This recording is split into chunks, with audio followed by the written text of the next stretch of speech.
lero Factory 265 Media yakubweretserani top 5 ya oyimba amene ali ndi luso kwambiri koma ife Malawi tinasankha kuti tidzayang'anira pansi pa zifukwa zodziwa tokha kapenanso kuti sitinapeze mwayi omvera nyimbo zawo kuti tidziwe kuya kwa luso lawo. Ngati ndinu achilendo mwangobwera kumene pano, make sure mupange subscribe to the channel kuti zikhala tikuyendera limodzi ngini yochitika pano yesamakuphonyeni iyayi, komanso sewala kupanga like komanso kupanga share. Tiyambe ndi pa number 5. Pa number 5 pakupezeka katswiri amene wakhala kuyimba kwa nthawi yayitali kwambiri. Ameneyu ndi Bare Uno, katswiri amene amayimba nyimbo za chamba cha hip hop, ndipo kwa anthu amene akhala kutsatira nyimbo makamaka zoyimbayimba za chinyamata kuno ku Malawi, dzina la Bare Uno si dzina la chilendo. Mkulu ameneyu wakhala mu industry nthawi yayitali monga ndafotokoza kale, komanso wayimba nyimbo ndithu zimene zinali zikuluzikulu kwambiri m'mbuyomu. Nkhani yabwino ndi kuti mpaka pano akutulutsabe nyimbo, komanso nyimbo zotikamvera zikuoneka kuti ayi sikuti chifukwa choti mkuluyu ndi accountant akuwerengetsera ndalama ndi luso latsika, likuonekabe kuti ayi akuyimba nyimbo zakupya, nyimbo zabwino, chistyle cha ukali kwambiri, delivery on point. Koma tikayang'ana bwinobwino tikuona kuti audience yasankha kuti imuyang'anire pansi pa zifukwa zimene akuzidziwa okhaini akewo. So on number 5 pali Bare Uno, chifukwa Bare Uno ngakhale kuti wakhala akuyimba kwa zaka zambiri, koma ngakhale tikaona pa YouTube channel yake akupezeka kuti even ma subscribers ake ali about 2,900 okha basi. So you can imagine a name as big as Bare Uno having 2,900 subscribers. That's disappointing, guys. What do you think? On number 5, Bare Uno. Ati ama ndigonda kufuna ya rent zana safuna bonza kufuna so iPhone ati ama yigonda birthday yake next week dina safuna sponsor kuyenda bansimbola ati kufuna njale ma holiday kunyanja kapena ku Dubai zakuja ndi ma bronze host ati futali zovala ndi designer urusi wa ukali baby hold on sizili choncho ati yeni tiziwane kaye pang'ono nthawe ndithu ticheze ko pang'ono phuma ayi ticheze ko pang'ono kumene mwayambagala uchulutsa zofuna koma mami muli ndi puma ngati kuli kusaka chuma. Still counting down, and of course right now tili pa number 4 kukupatsirani ndithu akatswiri aku Malawi kuno oyimba amene ali ndi luso kwambiri, koma ife tasankha kuti tayang'anire pansi pa zifukwa zodziwa tokha kapenanso kuti sitinapeze mwayi owamvera kuti tidziwe kuti ku Malawi kuno kuliso anthu ndithu amene ali ndi luso lokuya chotere. And of course pa number 4 pali mkulu amene atabwera kumene adagwedeza dziko la Malawi, adabwera ndi nyimbo yake ndithu imene idagwedeza fuko la Malawi, koma mwina pa zifukwa zina ndi zina zinapezeka kuti pakali pano chidwi cha anthu chinakhala ngati chatsika pakatswiri ameneyo, chifukwa tikaona ndithu mkulu amene wakhala kutulutsa nyimbo zabwino, luso lake silidatsike silidachepe, akutulutsabe nyimbo zamphamvu, nyimbo zapamwamba, koma tikaona anthu amene akupangira respond ku nyimbo zimenezi ifenso tikudabwa kuti kodi zikukhala bwanji kwenikweni. And of course on number 4 pa oyimba aku Malawi aluso kwambiri koma amene ali underrated pali Rashly amene ndithu tikaona pa YouTube channel yake ma subscribers ake ndi 2,300. So you can imagine a name as big as Rashly having those numbers. Come on guys, tikapangeni subscribe. Number 4 on the most underrated artists in Malawi is Rashly.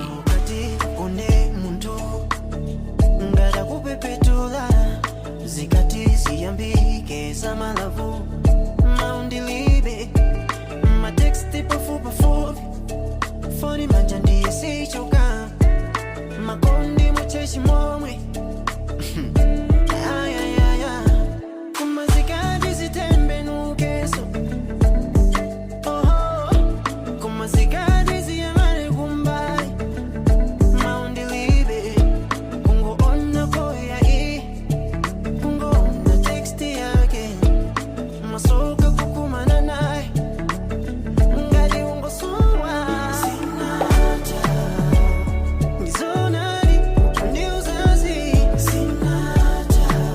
Divided up, and of course right now tili pa number 3 pamene tikupatsirani oyimba aku Malawi kuti amene ali ndi luso kwambiri, komano zimene akupeza ndi luso lawo tikaziona ife tikuona kuti pena pake sipali bo. And of course on number 3 pakupezeka munthu wamkulu kwambiri kuchokera ku Ndilande amene wakhala kuyimbanso kwa nthawi yayitali kwambiri, kuyambira nthawi ya Malipe Dance mpaka pano adatulutsa nalero ndithu zaka zambuyozi mpaka pano akutulutsabe nyimbo. Ameneyo ndi Nepman ndi oyimba amene ngakhale ma collaboration wayimba ndi oyimba ochuluka kwambiri, nkuthekanso kuti ngakhale ku Malawi konse kuno ngati kuli oyimba amene ali ndi dzina lake amene wayimba ma collaboration ochuluka kwambiri pa number 1 patokhalanso mkulu amene Nepman fuama kolabonde wa amwaza kopsa andisasankha kuti kaya kuimba ndi achiyamba kale kaya kuimba ndi mafana amene angobwera kumene Nepman amayika ndithu energy chimodzimodzi pena paliponse. And of course tikaona ndithu luso lake la mkulu ameneyo chifukwa even mmene amayimbira palibe munthu amene anganene kuti ayi namumva uyimba wina wake Nepman amamveka ngati amabera wakuti palibe amene angabwera apa ndikupanga claim ngini ngati imeneyoyo.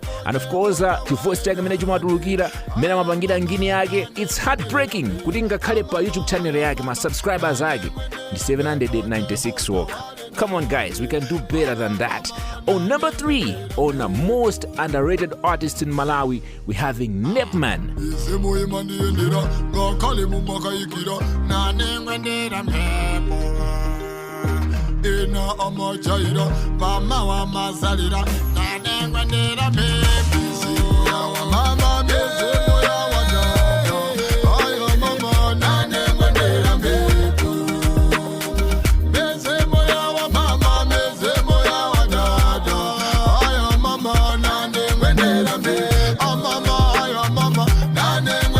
And of course right now tipa number 2 kukupatsirani oyimba amene ndi aluso kwambiri koma ife sitikuwadziwa kapena kuti tikuwadziwa koma nasankha kuti tizipanga ignore zimene akutulutsa. Pa number 2 pakupezeka mfana ameneyu amene ali complete artist, complete package ya artist. Ndikati complete ndikunanthauza zokuti ayi mfana wokuti performance amayika voice yake ndikatundu siwamasewera yayi mfana wokutinso ndi producer production amakhiyaso mfana ameneyo kopsa. That's not all, mfananso ndi actorso wabwinonso kwambiri. On number 2 pali mfana ameneyu Peter Banda ameneyo ndi mwana weniweni wa Dr. Ethel Kamwendo Banda amene ndikatswiri woimba nyimbo za gospel kuno ku Malawi.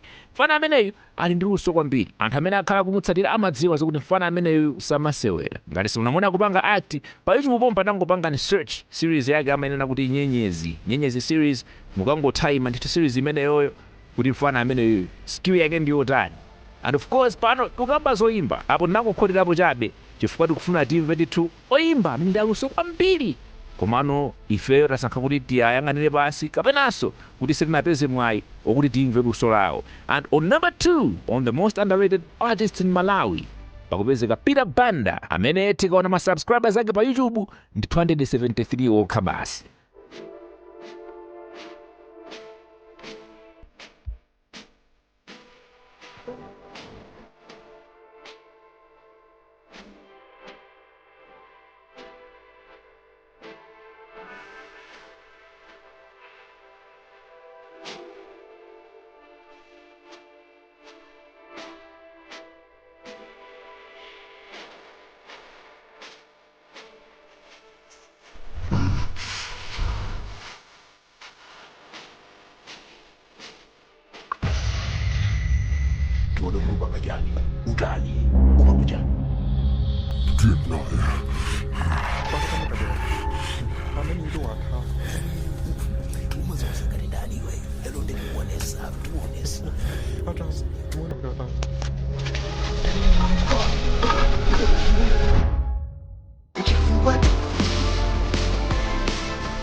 Now it is that time imene tikupatsireni oyimba amene ife tikuona kuti oyimba ameneyu malo ake sakulandira okwanira yayi malingana ndi luso limene ali nalo iyeyo komanso the energy that he puts into his work. Ameneyu on number 1 pali Trumel.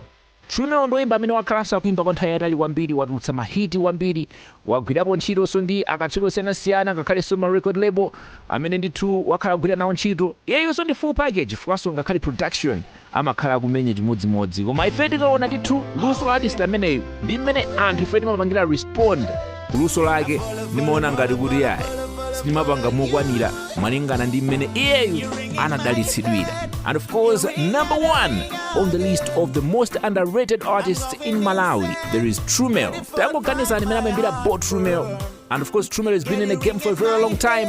Kuma pa YouTube panopa anima subscribers 56. Any 56 as in 5 and 6. Guys, we can do better. let's go and check out his channel True Topic. Tikapange subscribe kumene koko kuti tizikhala tikuona kuti ingine yake kukhala ikuyenda motani. And of course on number 1 on the most underrated artists in Malawi who are super gifted is True. Tikatero ifeso tibanduke chamano tikumanenso nthawi imene tibwereso ndi video ina kuona kuti ingine zikhale zikuyenda motani pompano pa Factory 265 Media. Ngati simunapange subscribe, make sure you subscribe to the channel. Komanso pangani hit the notification button kuti tikakhala tikuvunga ndithu mavideo muzikhala mukuona kuti zikukhala zikuyenda motani. Komanso sewera kupanga like zimene zimathandizanso kwambiri channel imeneyi yonse bo. Till next time, God bless you. You're ringing my head, you ring and I ring again. I'm going insane, you're the fault why my heart burn. Girl, you're ringing my head, you ring and I ring again. I'm going insane, you're the fault why my heart burn. Oh, I feel like I'm dreaming, but I don't wanna work up. There's a fire hitting me, come and sing a joke.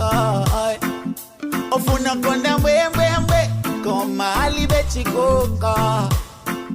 Chikondi chai when magnet, my feeling I know kukoka. That's why me follow.